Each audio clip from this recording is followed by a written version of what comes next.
Well, as you can see, we still have some cleanup to do. This is what's left over of the recycled material that we got from the mountain. And Lovely's still doing a little sweeping. So here we are. This is all the new stuff that we had to buy.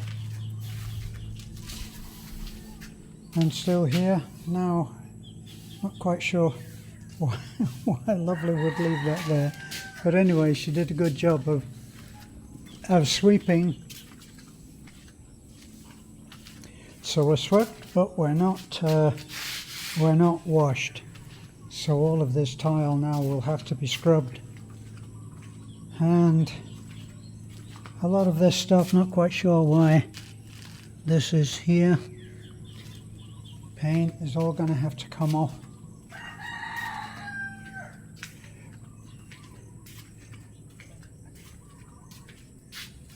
You really have to admire how resourceful the Filipino worker is. There's a lot of criticism that's leveled at him, and the main thing is that they are messy. But how would you like to go up on this scaffolding to do some work up there? And if you look now, and what they would do is they would tie this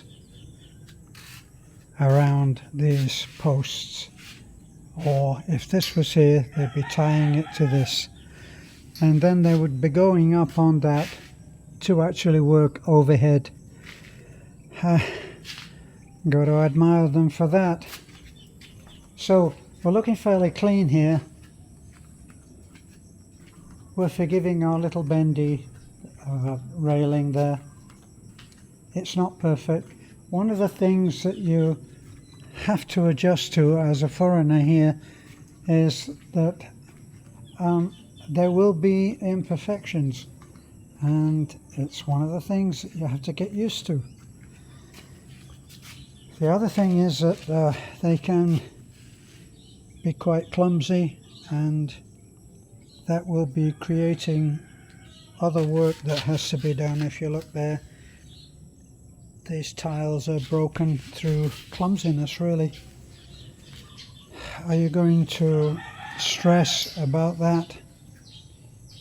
I prefer not to, as much as I can, but it is all a matter of you have to let it go, and the more that you have to let go, the more that it can build up, and then eventually, as my friend Martin says, he describes it as you let go, you let go, you let go, you let go, and it builds up and up and up, and then you have a big explosion, and then reset. And that pretty well is what happens. And you can see that rather than dispose of the garbage that comes from working, this is all stuff that's come from doing the tile work. And it will be a major job to actually go and clean all of this up and make good on it. That's all wood that they've used for doing scaffolding such as that there, and they leave these things here like they're like medieval treasures left over from doing the work. You have to understand that that's the way that it is, but the main thing is that you get the work done. Now, when we had a lot of this painting done, we actually lucked out and got very good workers, and rather than just flat coat over that, they actually taped it and jointed it. So then when they sanded that down, we don't get the cracks. On some of the work in the house, we get these hairline cracks, which of course eventually, to have the job done perfectly, we'll have to do the whole thing again, and they'll tape it and joint it. See, all this is built in braces, all homemade hinges and homemade locks, if you can see that.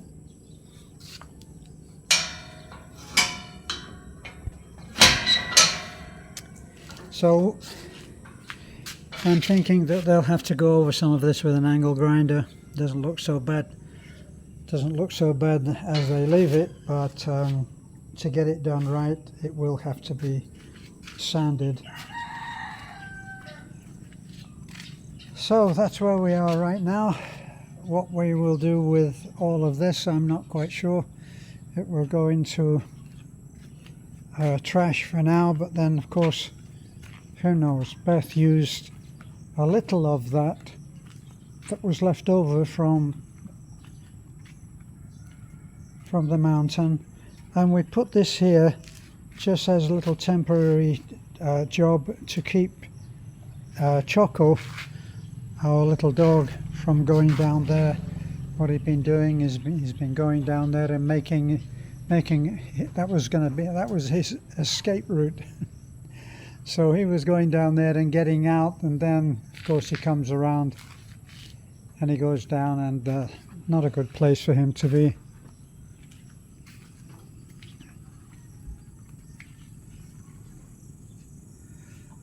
So there's a huge amount of work to be done. This wall, we now know that this wall will not stand. It's already started to lean. It will have to come down, and then you have the problem of what to do with all of that debris. It's one of those things. So it will all have to come down and be done again, and we'll probably get to use some of that in building a new and better retaining wall, one which will actually do a job of retaining. But giving credit where it's due, it is a difficult task to be able to do the job and yet not fall down into that abyss. Not quite that, but you can see how it was. All of this work that supports the big house, as we call it, the resort, all of that was done under supervision. So all of that is extra reinforced with rebar all along the bottoms. I always say this, all along the bottoms, all of these pillars that you can see, the brown pillars, they are all connected in the top, as you can see, but they're also connected down in the footings, which have gone down 1 meter, because we know that we are in earthquake country, we are in extreme weather country, and so we've made sure that that is as good as it can be. So the next thing will be to get some railings actually at the back of the house. It hasn't been a problem, not an issue, because it's just us that's living there, and we're not going to go off and fall off there, or I hope we're not. So thanks for looking in. We do make these update videos almost for ourselves, really, in a way. It will be good to look back and know what we have done. Actually, I have to admit that sometimes I stumble on some of the old videos of what we started and how it looked right at the beginning, and it's one of those things where we actually think, wow, and did we really do that?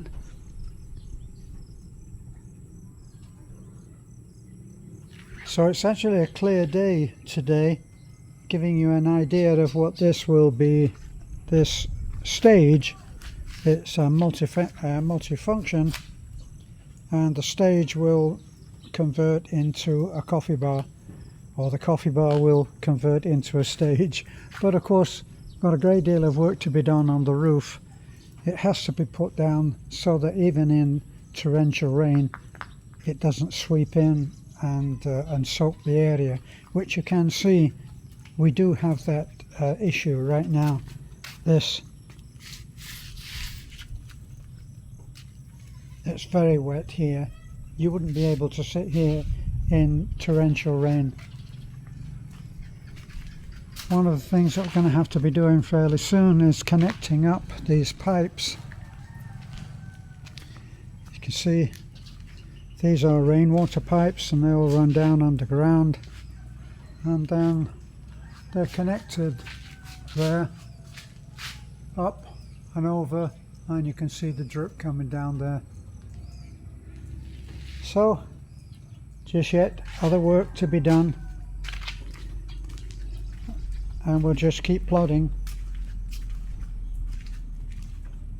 For those of you who are wondering why we should do such a big project, my only answer that I can think of is why not?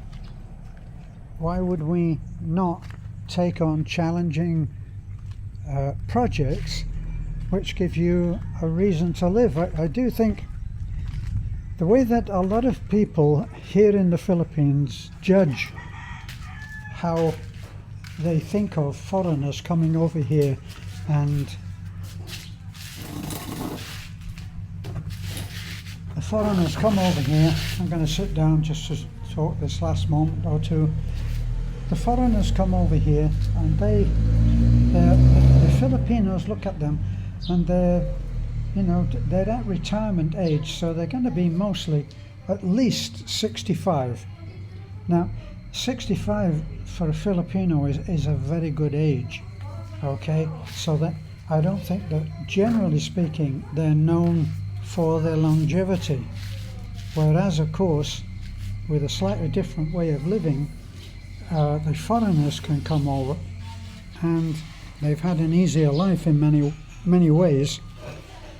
So, I remember going down in the very early days when we were building the little red house in the mountains, and I made friends with the people who own the hardware store, which is a builder's merchant, smaller version of a builder's merchant, and she said, so she's talking that Filipinas are very inquisitive, and their questions can be quite personal. They have a different way of looking at things, and they will ask you all kinds of different questions. But it all culminated in that particular conversation with the wife of the owner, well, the wife owner of the hardware store, and she said, so when are you going back to America? And I said, I'm not going back. I live here now. Oh, she said, oh, so you've come here to die? Which is an extraordinary question to put to somebody. I said, no, actually, I've come here to live. And that really shows what people think when they start to get into their later years. They start to think that they're just going to potter around in the yard or and plant roses, which are all admirable things to be involved in, but they may not take on any bigger projects, which of course, looking here now, this is a big project.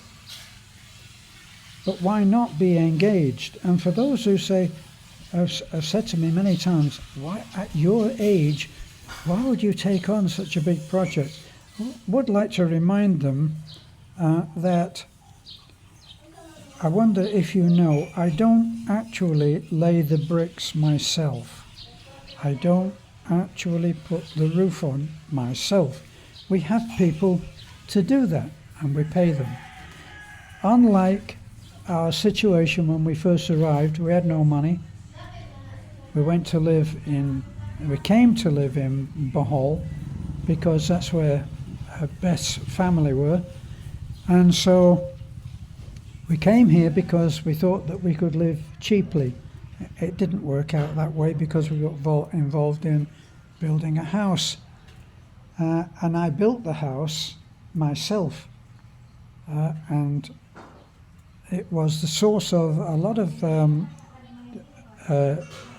behind-the-hand jokes about the foreigner thinking that he could build a house on his own. But I built it of metal stud, which of course you can handle metal stud, whereas 2x4s and 2x6s are really not possible. And I built the house myself, and we were able to have a married life, if you understand me. Filipino houses, the rustic Filipino houses, you can actually see one there next to the big house with the blue roof. Right to the right of that is a traditional Filipino house, and you can see that the sides are of amakon, which is like a woven, a very thin woven bamboo, and they make panels of it, and that's what they make the houses of. So that's what we lived in. But they don't complete, when they do those houses, they don't complete the walls. The walls only go up to 8 feet, and then it's open over that. So anything that anybody is doing in any other part of the house, everybody knows. And so it was a rough old honeymoon, if you can call it that, because it came straight after we were married. We came and lived, and we stayed in Nana's house. That's when I realized, I think that we need to at least build a bedroom, and we started that, but it expanded from there, and we built the whole house.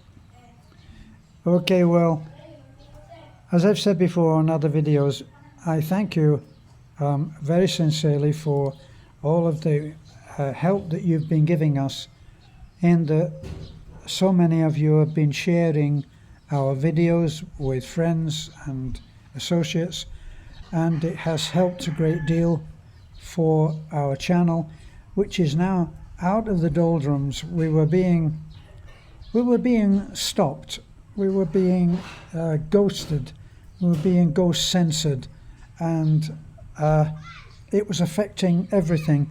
Affected our morale. We really thought we were never going to get out of it, but we persevered.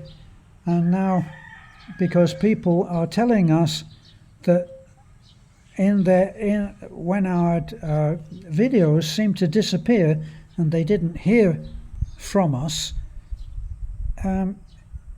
they thought that we had just closed shop.